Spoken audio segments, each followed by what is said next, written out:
घोषणा पत्र में दो बातें और कही हैं।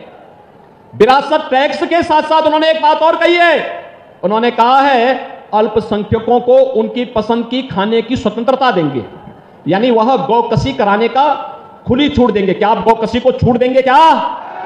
अरे इन बेशरम लोगों को देखो ना, भारत की आस्था के साथ कैसे खिलवाड़ कर रहे हैं। कह रहे हैं उनको खुली छूट देंगे। अरे कैसे हो सकता है? जिस गाय को हम माता मानते हैं, जिसको हमारा शास्त्र कहता है कि गाओ विश्वस्य मातरा, उस गौ माता को एक काटने के लिए देंगे कसाईयों को।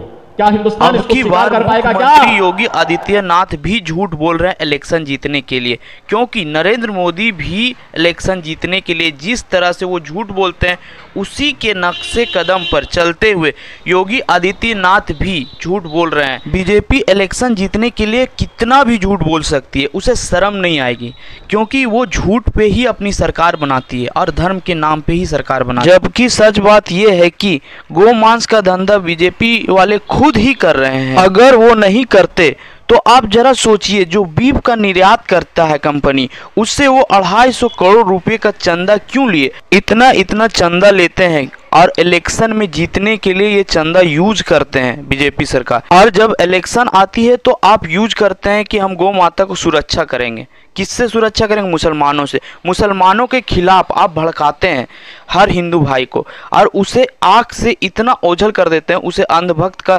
चश्मा पहनाते हैं कि वो समझ नहीं पाता है कि क्या सही है क्या नहीं। आप जो सही चीज़ से उसे हटा देते हैं, सही चीज़ से आप भटकाते हैं। आपका यही एक मोटिव रहा है कि सही चीज़ को नहीं दिखाना है, और उससे आप प्रॉफिट करते हैं। इसीलिए तो वो धंधा आप बढ़ा रहे हैं।